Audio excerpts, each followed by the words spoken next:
विवेक से वैराग्य। देखो, अब कहेंगे वैराग्य की चर्चा कर रहे हैं, अभी तो मत करो। विवेक से वैराग्य और वैराग्य से क्षय संपत्ति, इससे हम साधक बन जाते हैं। और देखो, साधक बन गए तो फिर कभी भी समस्या आती है तो समस्या का समाधान हमें पता होता है। फिर मन जो है हमेशा शांत रहता है, चाहे समस्या हो, चाहे बिल्कुल सब कुछ हमारे पास आ गया हो।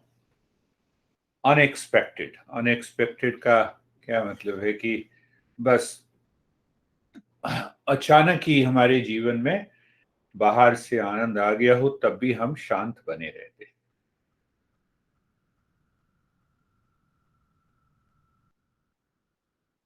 तो ऐसी अवस्था अगर हमारे जीवन में आ जाए, ऐसी अवस्था जिसमें 24 घंटे अंदर से शांति बनी रहती है, तो अब ये देखो कि हमारे गुरुजन कहते हैं कि अगर हम सुनते भी हैं और समझ जाते हैं, तो उससे भी बहुत सारी समस्याएं हमें नहीं छूती। साधना करने लगते हैं तो और गहराई से चले जाते हैं, और गहराई में चले जाते हैं। तो साधना जो बाहर की है, वो कहाँ से हम करेंगे? ज्ञान से करेंगे। समझ आएगी तभी तो करेंगे। बिना समझे अगर हमने साधना की तो उसका लाभ, बिना समझे तो हम काम कर ही रहे हैं। बिना समझे ही गुस्सा आ जाता है, बिना समझे ही दुख हो जाता है जीवन में। ना समझी के कारण ही तो दुख होता है, ना समझी के कारण ही तो गुस्सा आता है। बाद में कहते हैं क्यों गुस्सा कर दिया। तो पहला जो स्टेप है, 6 स्टेप याद रखने, उसको और मैंने सरल बना दिया है शास्त्रों के अनुसार। तो पहला स्टेप है, जिसको हम कहते हैं ज्ञान। ज्ञान हम कैसे प्राप्त करते हैं? ज्ञान का मतलब बुद्धि। देखो, बुद्धि है और उसी से बना है बुद्ध। तो बुद्ध का क्या मतलब? कि जहां पर ये ज्ञान पूरी तरह से स्थिर हो गया। ज्ञान तो है ही स्थिर, पर मेरी बुद्धि उस ज्ञान में स्थिर हो गई। मेरी बुद्धि उस ज्ञान में, कौन से ज्ञान में? कौन से ज्ञान में? वो जो ज्ञान है कि मैं क्या हूं, मेरा जो स्वभाव है वो आनंदमय है, सत्यमय है, प्रेममय है, बोधमय है। ये बुद्धि में ये ज्ञान स्थिर हो जाए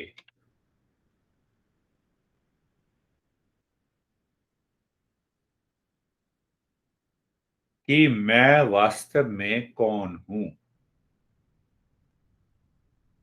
और मेरा जो स्वरूप है वो ज्ञानमय है, आनंदमय है। इधर से उधर टस से मस ना हो।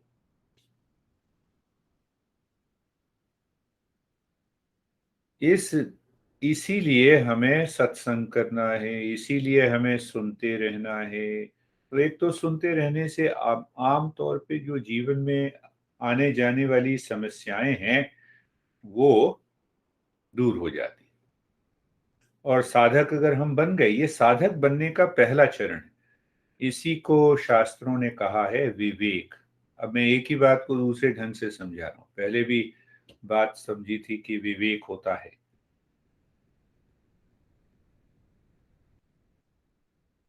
तो विवेक का मतलब ये है, जैसे मैंने कहा ये मेरा, ये पड़ोसी का घर, ये मेरा घर, तो मैंने अलग कर दिया ना। समझ, समझ का मतलब कि समझ में क्या हम करते हैं कि ये समझ में हम अलग कर देते हैं। क्लियर हो जाता है कि ये किचन है, ये रेस्ट रूम, ये लिविंग रूम है, ये बेडरूम है। हाँ, ये इस तरीके से जब मेरी बुद्धि अलग कर देती है, कैसे कि ये शरीर है, मैं अलग हूं, ये मन है, ये मैं अलग हूं, ये विचार है, ये मैं अलग हूं। इसीलिए शंकराचार्य ने क्या कहा, मनो बुद्धिर अहंकार चित्तानि नाहम, न च श्रोत्र जिह्वै न च घ्राण नेत्रे, न च व्योम भूमिर्न तेजो न वायु, चिदानंद रूप शिवोहम शिवोहम। तो देखो उन्होंने भी अलग किया कि मन बुद्धि अहंकार पंच प्राण पांच, हाँ, पांच पंच महाभूत, ये सब मैं नहीं हूं, तो मैं कौन हूं? चिदानंद रूप शिवोहम शिवोहम। इसको विवेक कहते हैं जब हम अलग कर देते हैं।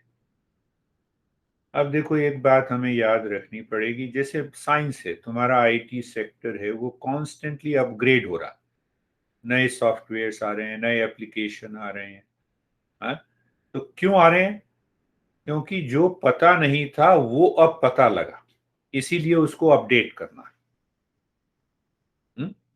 तो विज्ञान में हमेशा अपडेट होता रहता है, किसका? ज्ञान का। ज्ञान का अपडेट हुआ तो उसके बाद एप्लीकेशन होगी। 100 साल पहले, 100 सवा 100 साल पहले, 150 साल पहले हमने ये जाना कि पदार्थ जो है वो किससे बना है? परमाणु से बना है, अणु से बना। परमाणु, परमाणु एटम कहते हैं, तो एटम से बना है। पर बाद में उस ज्ञान में हेरफेर हो गया, वही एटम अब इलेक्ट्रॉन प्रोटॉन और न्यूट्रॉन से बना है। उसके बाद और बदलाव आया, तो नहीं नहीं, एटम जो है वो पार्टिकल तो है ही, एनर्जी भी, तो क्वांटम फिजिक्स आ गई। तो उस ज्ञान में परिवर्तन हुआ। जैसे एक आमतौर पे उदाहरण समझ लो, छोटा सा उदाहरण, कि आज किसी से मिले, दोस्ती हो गई, और तुम्हें ये लगा कि ये व्यक्ति जो है वो ठीक नहीं है, ये ज्ञान है ना, तो कुछ दिनों तक दूरी बनाए रखी। अब कुछ दिनों के बाद पता लगा नहीं नहीं, ऐसी बात नहीं है, ये तो बहुत अच्छा आदमी है। तो अब उस ज्ञान ने क्या किया? उस ज्ञान ने कहा कि नहीं नहीं, अब तो भाई इससे मिलने की बात करनी है, चलो फोन कर लेते हैं। तो पहले जो ज्ञान था उसने मन से दूरी बना ली, दूसरे ज्ञान ने मन से नजदीकी बनाना चाहता है। तो मन की इस चाल को पकड़ना है, कोई अच्छा नहीं है, कोई बुरा नहीं है। तो क्यों पकड़ना है? क्योंकि मेरा मन शांत रहे। मेरा मन शांत रहे जीवन के प्रत्येक क्षण में। बॉस और तुम्हारा संबंध, पति और पत्नी का संबंध, पत्नी और पति का संबंध, दोस्तों से संबंध, हम बिल्कुल अपना शांत बने रहें और मन की चाल को देखें कि हाँ, मन ने ये कहा कि ये अच्छा आदमी नहीं है, ये अच्छा आदमी है, तो व्यवहार में तो हम करेंगे, दूरी बना ली अपना, ठीक है, नजदीकी बना, पर नजदीकी भी बना ली तो आसक्ति नहीं हुई। तो हम बातचीत कर रहे हैं कि पहला जो स्टेप है, ज्ञान, बुद्धि से बुद्धि के अंदर ये ज्ञान प्रवेश करे। पर ये ज्ञान कैसा है? ये ज्ञान ऐसा है जो कि किसी भी जगह, देश और काल में बदलता नहीं। क्या मतलब हुआ? साइंस तो बदल गई, अभी मैंने 2 उदाहरण दिए। साइंस का ज्ञान हमेशा बदलता रहता है, पर हमारे इस अध्यात्म का ज्ञान नहीं बदलता है। कौन सा ज्ञान है? कि मेरा जो स्वरूप है वो आनंदमय है, वो प्रेममय है, वो ज्ञानमय है, ये अनंत है, ये कभी बदलने वाला नहीं।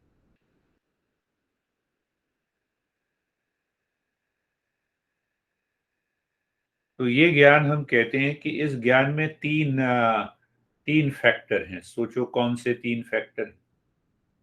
पहला फैक्टर है ज्ञान, जो बदलने वाला नहीं है। दूसरा फैक्टर है गुरु, तीसरा फैक्टर है साधक। 3 हो गए ना? ज्ञान, साधक और गुरु।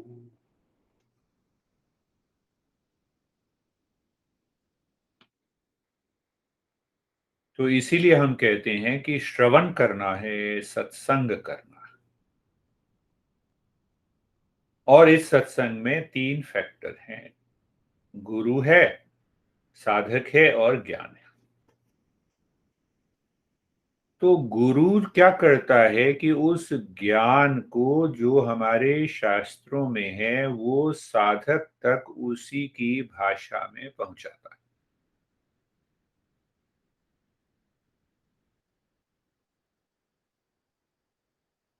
उसी की भाषा में मतलब कि उसका जो स्तर है, उसका जो स्वभाव है, उसकी जो इच्छाएं मन के अंदर है, उसकी दिशा को मोड़ने का काम करता है। 3 बातें, 3 फैक्टर हैं। तो एक बात ये कहते हैं कि गुरु और ज्ञान, गुरु कहाँ से सिखाएगा? शास्त्रों से सिखाएगा, अलग तो नहीं है। तो जब हम ये श्रवण करते हैं, 3 बातें इंपॉर्टेंट हैं। ये तीनों बातें मुख्य रहें। अब साधक अगर हम बड़े उच्च कोटि के हैं तो एक ही बार सुनने से काम हो जाएगा। विवेकानंद को हुआ, शंकराचार्य को हुआ, बुद्ध को 7 साल लग गए। 7 साल पहले तपस्या की उन्होंने, बुद्ध बने, 7 साल तो तपस्या की। विवेकानंद के जीवन में तो तपस्या की बात नहीं आती। हाँ, बैठ गए कि एक बार गुरु ने कहा कि आंख बंद करके बैठ जाओ, बैठ। तो इसका यह मतलब नहीं है कि बुद्ध नीचे है, विवेकानंद ऊपर है। ये हमारे प्रारब्ध, पुराने कर्मों से आता है। पहली बात में, विवेक में, सत्संग और श्रवण से में 3 बातें इंपॉर्टेंट हैं, साधक, गुरु और ज्ञान। तो बुद्धि के अंदर जब ये ज्ञान पहुंचा, अब आता है दूसरा स्टेप। सुन लिया, समझ लिया। तो ये सुनना और समझना क्या हुआ? ये गुरु के द्वारा हुआ ना। तो दूसरे स्टेप में ये है कि अब मैं अपने आप समझू ना। अब गुरु नहीं है, ज्ञान है और मैं साधक हूं, 2 चीजें हैं। पर गुरु अभी भी उपस्थित है। ध्यान देना, इसको समझना कि पहले स्टेप में गुरु सामने है, शास्त्र सामने है, साधक भी साथ में है, विजिबल है, दृश्य है। और दूसरी अवस्था में, दूसरे चरण में गुरु अदृश्य है, ज्ञान है बुद्धि में और साधक है। तो क्या करेगा वो साधक कि जो ज्ञान अर्जित किया है उसके ऊपर विचार करेगा, खुद सोचेगा।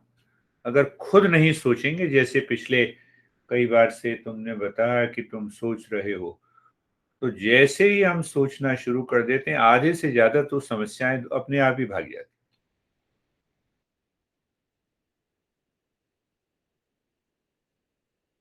तो अब 3 बातें इसमें भी हैं, पर गुरु अदृश्य है और दृश्य भी है। ये इस बात समझनी है। तो पहली अवस्था में तो हाड़ मांस का व्यक्ति बैठा है, उसी को हम गुरु कह देते हैं। दूसरी अवस्था में हम जब विचार करना शुरू करते हैं, को किस पर विचार करते हैं? जो हमने सुना और समझा। तो गुरु बीच में आ जाता है। ये गुरु कौन है बताओ? गुरु का मतलब होता है, गु का मतलब गु और रू। दो प्रोनाउंसिएशन है। तो गु का मतलब होता है इग्नोरेंस। तमसो मा ज्योतिर्गमय। तो जब हम विचार करने लगते हैं अपनी बुद्धि से, तब गुरु हमारी बुद्धि में उपस्थित रहता है। गुरु तमसो मा अज्ञान से ज्ञान की ओर यात्रा करने के लिए जब हम विचार करते हैं बुद्धि के द्वारा एकांत में बैठकर, तब वो गुरु उपस्थित हो जाता है। इसीलिए हम कहते हैं कि गुरुदेव अभी भी हैं।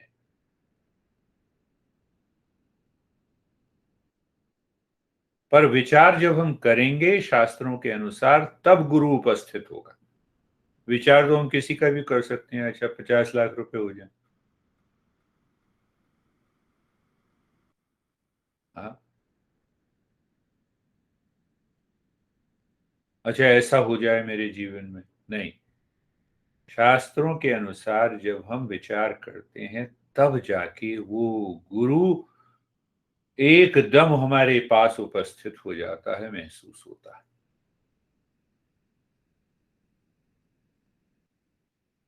ये गुरु की महिमा है।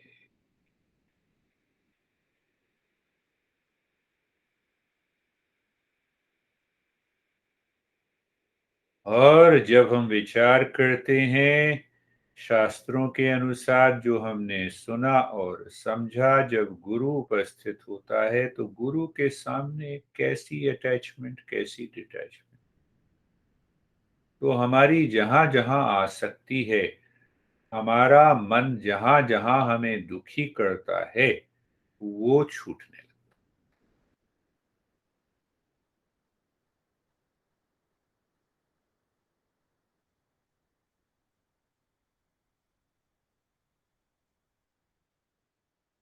सुना, ये देखो, पहले चरण में विवेक की साधना है। विवेक का मतलब है समझ।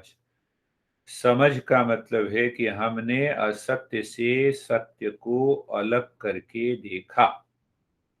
हमने अपने स्वरूप को समझा कि मैं जो हूं, मैं, ये जो मैं करते हैं, तो ये जो मैं हूं, वो चिदानंद है, वो शांति है, वो ज्ञान है। पर अटैचमेंट तो अभी भी बनी हुई है। तो दूसरे चरण में जब हम विचार करने लगते हैं, तो गुरु हमारी बुद्धि में आकर बैठ जाता है, यूं समझो। तो वो गुरु जो बैठ जाता है हमारी बुद्धि में आकर, ज्ञान स्वरूप होकर, तो वो कहता है ये नहीं चाहिए। तो मन बुद्धि हमारी एकदम कहती है कि हाँ बिल्कुल ठीक है। तो बुद्धि जब ये कहती है बिल्कुल ठीक है, तो मन का जो स्वभाव है वो बदलने लगता है। ध्यान देना, मन का जो स्वभाव है वो बदलने लगता। जैसे देवी के साथ हुआ, बात बताई थी, नहीं नहीं अब तो बिल्कुल मेरे को समझ में आ गई, अब कोई समस्या नहीं है। हाँ, पिता से कोई, हाँ, कोई समस्या नहीं है। तो बुद्धि के कारण हुआ ना। तो गुरु बैठ गया वहां पर, उसने वो हटा दिया। अब ये, इसको और गहराई से कैसे समझें? देखो, ज्ञान कहाँ है? बुद्धि में। व्यवहार कहाँ है? स्वभाव कहाँ है? मन में। तो मन अपना स्वभाव पुरानी आदतों से लाता है, गलत ज्ञान से लाता है, आसक्ति से लाता है, दुख से। तो दुख वगैरह सारा है वो मन में है, ज्ञान यहाँ है। तो बहुत से लोग ये कहते हैं ना, कहते नहीं हमें समझ तो सब कुछ आ गया पर हम बदलते नहीं। अच्छा, नहीं, आपकी बात समझ तो आ गई पर हम बदल नहीं रहे। तो बदल इसे नहीं रहे कि ये बुद्धि यहाँ है और मन यहाँ दूरी है, इसकी नजदीकी बढ़ाओ। तो नजदीकी बढ़ाने का नाम है दूसरा चरण, जिस पर हम विचार करते हैं कि गुरु हमारी बुद्धि में आके बैठे।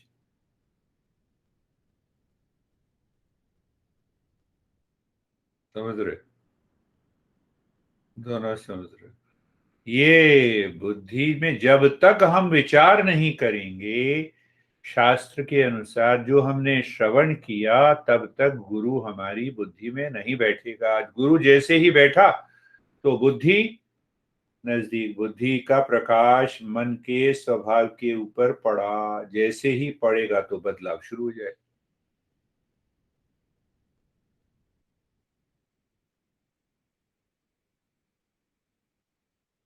तो ये दूसरा चरण हुआ कि विचार हमें करना है। ये तो उस विचार से हमें विवेक आएगा। गुरुदेव बार बार ये कहते थे, विचार करो, विचार करो, विचार करो। उसी वही दो बातें हैं, दो चरण हो गए। अब क्या कहते हैं, जैसे मैंने कहा तीसरे चरण में मन बुद्धि यहाँ है, मन यहाँ है। मन स्वभाव, अपने स्वभाव से, अपनी आदत से काम कर रहा है। मैं दुखी हूँ। बुद्धि के पास ज्ञान है। ज्ञान ये कहता है तुम दुखी हो ही नहीं सकते, तुम्हारा स्वभाव, तुम्हारा स्वरूप ही दुख वाला नहीं है। तो अगर ये याद आ जाए बुद्धि के अंदर, तब एकदम मन का स्वभाव बदलने लगता। स्मरण बना रहे, तो स्मरण कैसे बना रहे, वही बात, श्रवण सत्संग पहला स्टेप हुआ। दूसरा स्टेप हुआ कि हम बार बार उस पर विचार करें। जैसे सुन लिया, 5 मिनट सुना, एक सिद्धांत पे अटक गए और फिर आंख बंद की, फिर विचार किया कि मैं पड़ोसी का घर आते जाते देखता हूँ, वो मेरे से बड़ा है, मेरे घर से सुंदर है। तो बार बार विचार करने से आसक्ति हो गई। आसक्ति होने से अब जब भी मैं अपने घर आता हूँ, पड़ोसी के घर को देखता हूँ तो मैं दुखी हूँ। ये तो मन की बात है। अब हमने ज्ञान से इसको देखा कि भाई ये पड़ोसी का घर और ये मेरा घर, पड़ोसी का घर मेरा। तो ज्ञान ने इन दोनों को अलग कर दिया। पड़ोसी का अपने पास रहे, मैं दूसरे के घर के कारण क्यों दुखी होता हूं। तो जब ये बुद्धि में आया तो गुरु आ गया।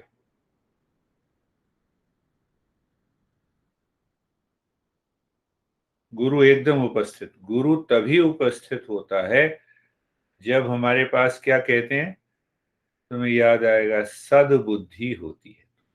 कुबुद्धि होती है तो आता नहीं। चाहे हम 10 बार पैर पकड़ लें गुरुदेव के, सद्बुद्धि होगी तभी गुरु आएगा।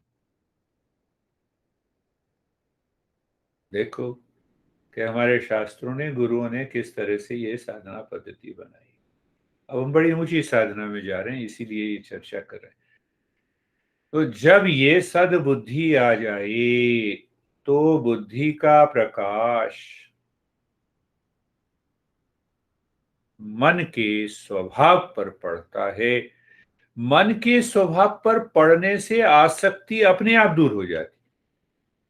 आसक्ति से लड़ना नहीं पड़ता, अटैचमेंट से लड़ना नहीं पड़ता, दुखी नहीं होना पड़ता, बल्कि ये समझ में आ जाती है कि क्या, क्यों पीछे पड़े हो भाई। जीवन में तो बहुत सारी चीजें सुंदर हैं, तुम्हें पड़ोसी का घर सुंदर लग रहा, बिल गेट्स का नहीं लग रहा। और हमारे यहाँ क्या है, उसका वो क्या है, अंतेलिया का नहीं लग रहा। अंतालिया वो क्या है, वो मुकेश अंबानी का घर है ना, $1 बिलियन का। तो मन को इन छोटी चीजों में क्यों लगा के रखे हो। तो आसक्ति अपने आप हट जाती है। कई सारे उदाहरण हैं। जैसे तुम कुढ़े हुए हो देवी जी से, क्यों बात नहीं मानती। अब बुद्धि क्या कह रही है, सद्बुद्धि आई। तो भाई मैं भी तो बात नहीं मानता हूं, मैं भी तो अपनी आसक्ति में फंसा रहता हूं, तो नहीं मानता। तो अगर ये नहीं मानती तो ये इसका अपना स्वभाव है। इसको अपने स्वभाव पे रहने दो, मैं संसार को नहीं बदल सकता। इसका मतलब नहीं है कि प्रेम खत्म हो गया, प्रेम तो है। ये तीसरा चरण, ये तीसरा चरण है जिसमें इस तीसरे चरण को विराग कहते हैं, वैराग्य कहते हैं। वैराग्य ये नहीं कि वो हिमालय पे चले जाओ, बड़ी लंबी माला पहन लो। मैंने बताया था ना गुरुदेव से, मैंने कहा फिर आपने क्यों पहनी जब आप मुझे ये समझा रहे हो। तो गुरुदेव ने कहा मैं मूर्ख था इसलिए नहीं समझा। 12 साल की उम्र में गुरुदेव ने पहना दी माला तो पहन ली, गेरुए कपड़े पहना लिया तो पहन लिए।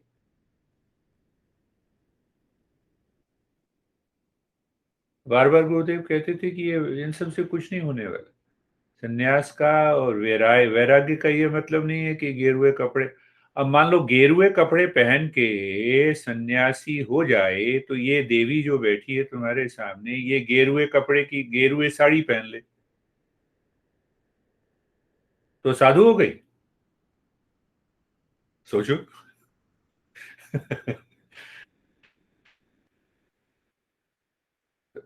देवी जी जब बात नहीं करनी हो ना इससे, जब तुम दुखी हो गेरुए कपड़े की साड़ी पहन लेना, बस कहने लगा अब तो मैं जोगन हो गई।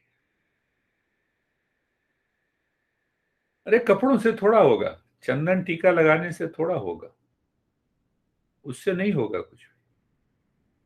ये बात, ये गुरुदेव ने बात, मैंने कहा हाँ, बात तो आपकी बिल्कुल सही है। कहते इसीलिए तो कहता हूं इसको जरूरत नहीं है, साधना करो समझो। तो तीसरी बात में क्या होता है, विराग हो गया, इसी को विराग कहते हैं। विराग किसके कारण हुआ, बुद्धि के कारण हुआ, विवेक के कारण हुआ, समझ के कारण हुआ। ये खामखा मैं आसक्ति में पड़ा हूं, बेकार की चीज है, खामखा मैं दुखी हो रहा हूं।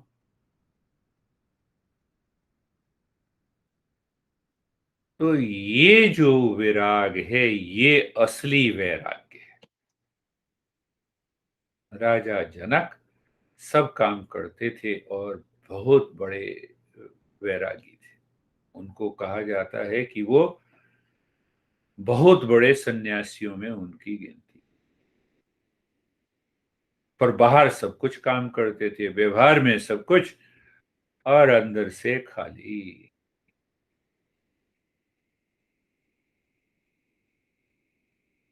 तो होगा क्या तीसरे चरण से, जब बार बार हमने विचार किया दूसरे चरण में, तो बुद्धि में वो समझ बैठ जाएगी। तो वो समझ हमारे व्यवहार को बदल देगी। ने सभी का कोई कुछ ना कुछ व्यवहार होता है ना। अब तुम देखो कि तुम भी किसी बात से रूठ जाते होगे, वो भी किसी बात से रूठ जाती होगी, छोटी सी, अच्छा ठीक है, वो खत्म हो जाता है। वो मन दुखी नहीं होता। तो मन दुखी नहीं होता, उसका नाम है वैराग्य। तो जबरदस्ती जो है, गुरुदेव मजाक मजाक में बताते थे कि भाई देखो, मजाक में बताते, बड़े सूक्ष्म बात बताते थे। कहते थे मैं गया था तो वहां पे उत्तरकाशी में था, तो एक साधु बैठे रहते थे, अपना तपस्या करते रहते थे। बस उन्होंने गांठ बांध ली। क्या गांठ बांध ली, कि मैं तो दूध ही पीऊंगा, दूधाहारी बाबा। बात करते थे, शायद याद हो तो, दूधाहारी बाबा। तो फिर गुरुदेव वो समझाते थे, कहते हैं ये दूध से तो जुड़ा हुआ है, सन्यासी कहाँ हुआ, दूध में तो आसक्ति है ना। तो फिर वो हंसी मजाक में उड़ा देते थे। कई बार जब मैंने पूछा तो को कहते नहीं, इसमें आसक्ति तो है ना, कहाँ बैठा हुआ, उत्तरकाशी हिमालय में, मन क्या कह रहा है, दूध चाहिए। तो ये मन का वो व्यवहार, बुद्धि की समझ अभी आई नहीं है, विराग नहीं आया। तो आप बैठे रहो 50 साल, कुछ नहीं होने वाला। तो वैराग्य अंदर से आना चाहिए। तो क्या होगा कि मन का जो स्वभाव है जिससे हमें दुख होने लगता है, संस्कार हैं, वो बदलने लगते हैं। पर इन संस्कारों के भी 4 स्तर होते हैं। एक तो आम तौर पे जीवन में हम सुबह शाम जो बातचीत करते हैं, काम करते हैं, उसमें जो हमारा स्वभाव दिखाई देता है, एक उससे पीछे होता है, उसका भी हमें पता लग जाता है, क्योंकि उस तरह के विचार आ जाते हैं। उस तरह का विचार आया तो फिर हम कहते हैं नहीं नहीं नहीं, इस तरह से व्यवहार नहीं करना, शांत रहना। आ तो जाता है। फिर एक तीसरे लेवल का संस्कार है, चौथे लेवल का, ये संस्कार छिपे रहते हैं। तो ये संस्कार इतनी जल्दी नहीं बदलते।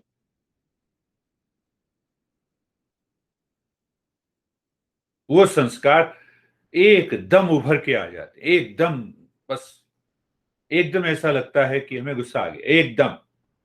फिर हम अपने आप को बस उसी पे टिका लेते हैं। संस्कार, तो वो संस्कार जो पीछे छिपे हुए हैं, प्रसुप्त हैं, उनको कहते हैं बीज रूप में। तो कभी कभी वो उभरते हैं और एकदम उभर के आ जाते हैं।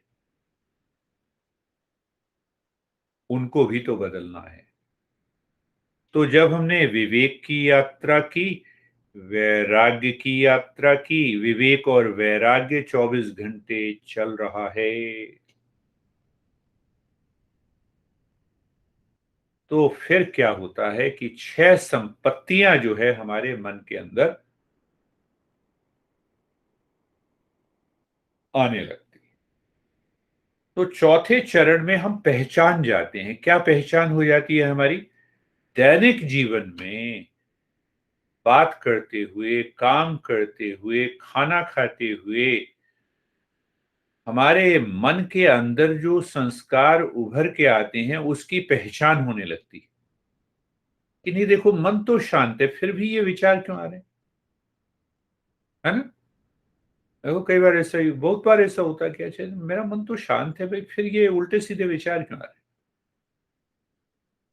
फिर क्यों मैं देवी जी के प्रति ऐसा सोच रहा हूं?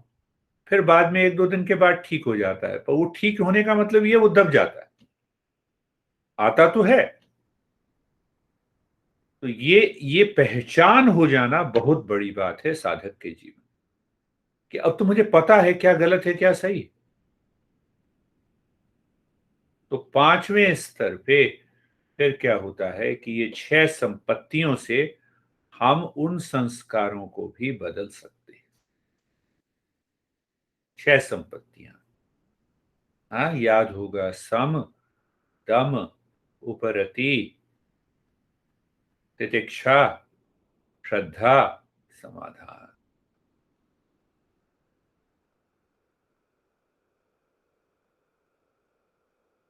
यहां से यात्रा शुरू की विवेक से। विवेक का मतलब अलग करना। कहाँ से अलग करेंगे? ज्ञान से अलग करेंगे। ज्ञान क्या है? बस ये समझ लो कि ज्ञान बुद्धि है, बुद्धि ज्ञान है। जब हम शास्त्रों का अध्ययन करने लगते हैं तो सत्संग से वो ज्ञान आता है। सत्संग कहो, श्रवण कहो। अब ये ज्ञान जब तक प्रभावी नहीं होगा, जब तक आप स्वयं नहीं सोचेंगे। अब देखो ये इतने दिनों से आराम कर रही है, अच्छी बात है। आराम पर मन तो सोच सकता है ना, तो मन इस ढंग से सोचना शुरू करे तो दूसरा स्टेप हो गया। तो जब दूसरा स्टेप हो गया तो हम तीसरे स्टेप पे आ गए। तो मन और व्यवहार, मन का व्यवहार और बुद्धि का ज्ञान, इन दोनों में न दोनों नजदीक आएंगे तो ज्ञान प्रभावी होता है। ज्ञान स्वभाव को बदलेगा। ज्ञान कब प्रभावी होगा? जब बार बार मनन करें।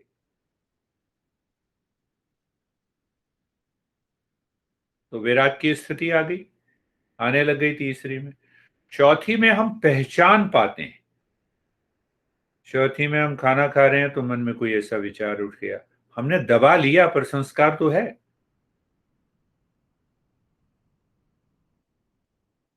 तो ये समझ जब आ जाती है तब हमें लगता है कि अभी हमें यात्रा करते रहनी है। करते रहने से क्या होगा? ये 6 संपत्तियां हमारे मन के अंदर से बाहर आने लगती हैं। सम, दम, उपरति, तितिक्षा।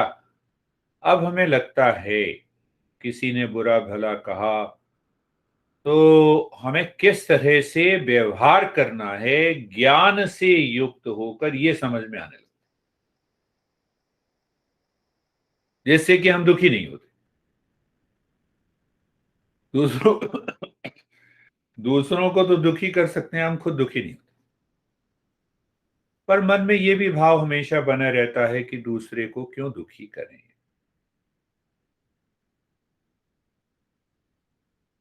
तो मान लो कि ये पहले 5 चरण पूरे हो गए और करते जा रहे हो, तो क्या देखोगे तुम्हारे जीवन में, तुम्हारे बोलने में, तुम्हारे व्यवहार में, तुम्हारे कर्म में अंदर से ही बदलाव आ रहा है। जो कि छोटी बात से हम एकदम भड़क जाते थे, अब मन शांत रहता है। साधना में लगे हुए हैं, पहले लगता था कि 8 घंटे काम किया तो थके हुए थे, अब थकान की जगह ऊर्जा बनी रहती है।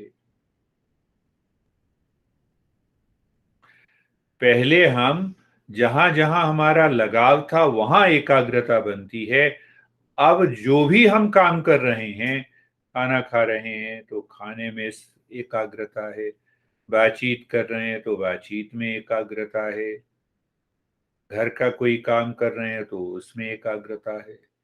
मन फैल जाता है, मन एकदम शांति में फैलने लगता है। तो हमारे विचार में, हमारी भाव में, हमारे बोलने में, हमारे कर्म में परिवर्तन आना शुरू हो जाता है।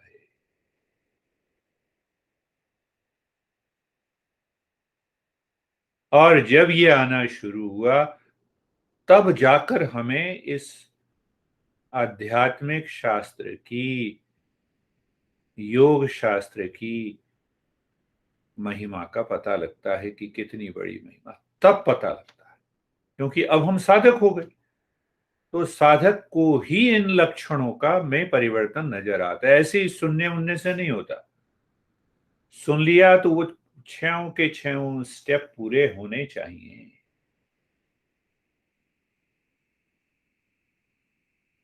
तब जाकर पता लगता है कि हाँ, अब बात बन रही है।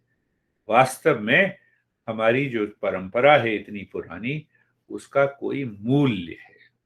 और सबसे बड़ी बात, कहीं जाना नहीं है, हिमालय में नहीं जाना, गंगोत्री में नहीं जाना, हमारे अंदर,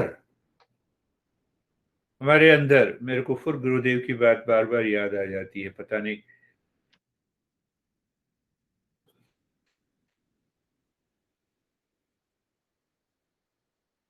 गुरुदेव, तुम्हें याद होगा, गुरुदेव कहते थे कि जम्मू कश्मीर में मरनाथ है, अमरनाथ तो यहां है। तो कई बातें गोल हो जाती हैं, जब हम साधक नहीं होते तो हमें पता नहीं। कहते हैं अमरनाथ यहां है, यानी अमरनाथ मेरे हृदय के अंदर बैठा हुआ है। कब बैठेगा? तो जब मेरा हृदय हिमालय की तरह हो जाए, ठंडा हो जाए। ठंडा कब होगा? जब पुराने संस्कार चले जाए, जब हमारा स्वभाव चला जाए। स्वभाव कैसे जाएगा? तो वैराग्य आ जाए। वैराग्य कैसे जाएगा? विवेक से जाए। तो गुरुदेव बार बार वो कहते थे, कहते अमरनाथ यहाँ है, मरनाथ वहां। वो तो मरनाथ है, पत्थर का बना। वो प्रतीक है, जाना चाहिए। प्रतीक है, जिससे हमारे अंदर श्रद्धा उत्पन्न हो। हाँ, कम से कम 10 दिन की यात्रा अगर हम करें तो इधर उधर की बात ना याद आए, पर उस यात्रा में इधर उधर की बात ही याद आती। तो वो दूसरा विषय हो गया, उस तरफ नहीं जाते हैं। तो ये कहते हैं, जो वो व्यवहार में परिवर्तन आने लगता है जबकि हृदय में ठंडक हो, यहाँ ज्ञान हो। तो हृदय का इशारा मन की तरफ होता है।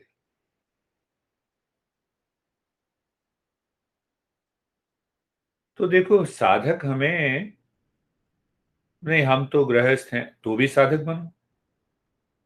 गृहस्थ में साधक बनना सबसे बड़ी उपलब्धि है। जीवन हमेशा सुख में रहेगा, नहीं तो गृहस्थी हमेशा दुखी रहता। कोई भी गृहस्थ को उठा के देख लो, हमेशा दुखी रहेगा। एक चीज है, दूसरी चीज नहीं है। तो अगर हम साधक बन जाते हैं तो हमें ये पता लगता है कि गृहस्थ रहकर भी हमें कैसे सुखी रहना चाहिए।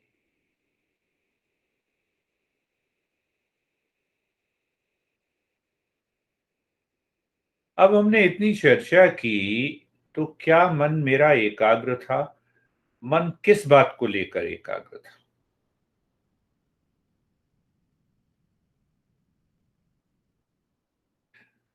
तो कौन सी बात है कि जीवन क्या, उद्देश्य क्या, मुझे अभी भी याद है। परम उद्देश्य क्या है? या दूसरे ढंग से इसको समझते हैं कि देखो, जब भी हम प्रवृत्ति कहते हैं, प्रवृत्ति मतलब कि कोई भी काम करने से पहले मेरे मन के अंदर उस काम के प्रति जो इच्छा है वही तो उद्देश्य है। या नहीं, प्यास लगी है, प्यास लगी है अंदर, गोल क्या हुआ, पान प्यास बुझानी है, तो बाहर मैं किचन में जाकर एक गिलास पानी ले आऊं। अब इतनी गपशप क्यों सुन रहे हो? सोचो, क्या उद्देश्य है इस गपशप का? ये वही विचार करना है। अगर हम ये विचार नहीं करेंगे, दूसरा स्टेप, तो देखो, हम प्यास हैं उसके लिए तो विचार किया हमने, पानी चाहिए। पर जीवन का क्या उद्देश्य है, इसके लिए क्यों क्यों नहीं विचार किया?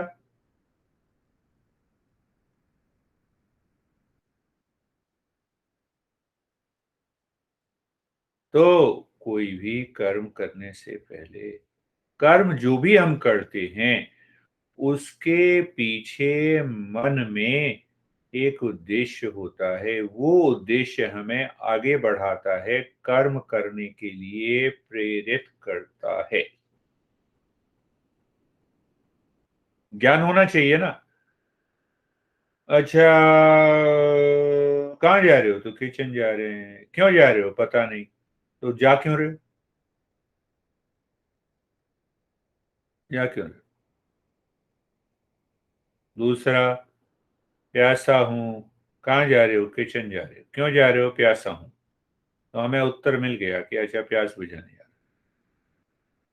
तो प्रत्येक कर्म के करने से पहले ज्ञान होना जरूरी है। ज्ञान कहाँ से आता है? बुद्धि से। बुद्धि में, बुद्धि ज्ञान है, ज्ञान बुद्धि। तो जब हम जीवन के उद्देश्य को पहले अपने मन में रख लेते हैं, श्रवण सत्संग करने से ये बात आती है कि जीवन का परम उद्देश्य तो है उस ईश्वर को पाना है, ये कहो, या स्वयं को पाना है। सबसे बड़ी बात है कि उस स्वयं का, स्वयं को का ज्ञान प्राप्त करना है, स्वयं को पाना। देखो, अभी माँ माँ होने जा रही है, गर्भ में है। अब गर्भ से बाहर जैसे निकलेगा बच्चा, तो बच्चा तो माँ से अलग होगा, अलग नहीं होगा। तो उसके संस्कार, संस्कार पुराने जन्म से आते हैं। शरीर माता और पिता से मिलकर आता है। खाली शरीर, बस। अगर सारे का सारा स्वभाव माता पिता वाला भी आ जाए, तो रावण और विभीषण दोनों भाई थे ना,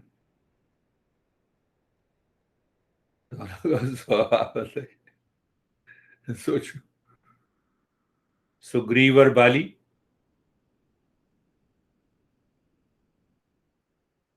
सोचो, वो देखो, वो जो कथाएं हैं वो ये सिखाती हैं कथाओं में भी यही ज्ञान भरा हुआ है।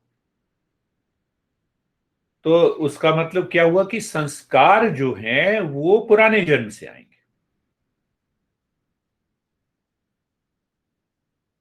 किसको कहां पैदा होना है ये पुराने संस्कार से आएंगे। हम क्या दावा करते हैं, मैंने पैदा किया। तुमने कहा जो तुमने शरीर दिया खाली। अब उस संस्कार में उसका जो भी कुछ लाइ जीवन का स्तर होगा, कितना जीना है, क्या करना है, वो सारे के सारे संस्कार जैसे ही माँ के गर्भ से निकलेगा वो संस्कार उसमें आ गए।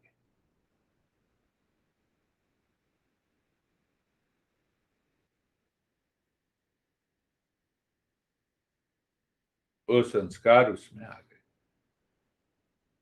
तो ये चर्चा को हम दूसरी तरफ ले गए थे। तो क्या थी चर्चा की ज्ञान पहले होता है तब कर्म होता है। तो जब विवेक आ जाएगा, वैराग्य आ जाएगा, तो हमेशा कर्म करने से पहले हमें उसका ज्ञान होगा। हम बोध पूर्वक वो काम करेंगे, और बोध पूर्वक जब हम काम करेंगे तो दुख सुख से हम दूर रहेंगे।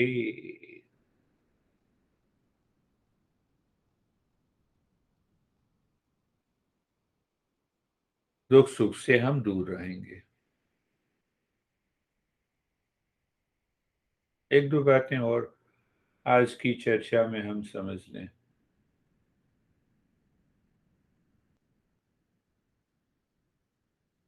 यहाँ ग्रुप सेशन होता है मंडे और थर्सडे को, बहुत से लोग ज्वाइन करते हैं। कई बार मेरे को ईमेल आ जाता है कि मैं बड़ा बिजी हूं, इसीलिए मैं आज ज्वाइन नहीं करूंगा, तो मत करो।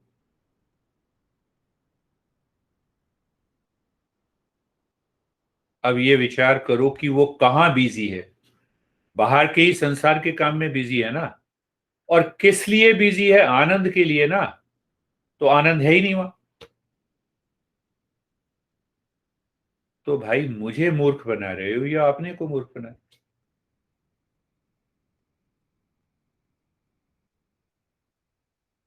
दूसरा प्रश्न, बिजी हो तो खाना नहीं खाते हो क्या? खाना खाते हैं जी। बिजी हो तो रेस्टरूम नहीं जाते हो? तो नहीं, रेस्टरूम तो जाते हैं। तो क्या ध्यान की साधना रेस्ट रूम जाने और खाने से भी नीचे हो गई? सोचो।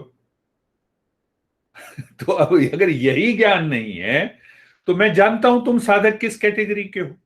मैं कहता नहीं तो इसका यह मतलब नहीं मुझे पता नहीं। मैं सेशन में 10 मिनट पहले तैयार रहता हूं, जो कि मुझे जरूरत नहीं है।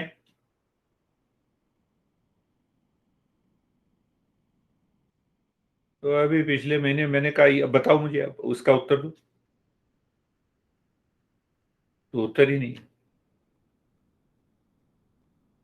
भाई हफ्ते का रूटीन बनाया ना मैंने, अगले हफ्ते ये इतने काम करूंगा। ठीक है। तो जैसे बाथरूम जाने के लिए तो नहीं लिखते हो ना कि बाथरूम जाना पड़ेगा। तो उसको याद करने के लिए वो तो लिख ही लो कि ये बिल्कुल करना ही है, कुछ भी हो जाए। आगे पीछे मैं और दूसरे काम को आगे पीछे कर लूं, पर मैं साधना को आगे पीछे नहीं करूंगा।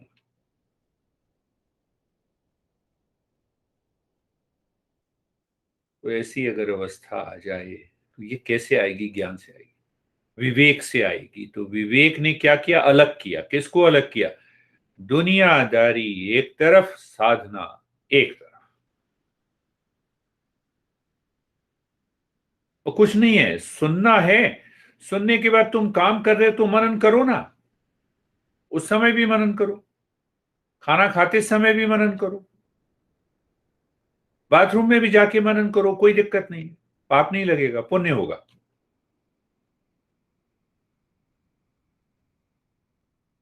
हमारी साधना ये जो 6 चरण हैं, इनको बार-बार सुनना, समझना और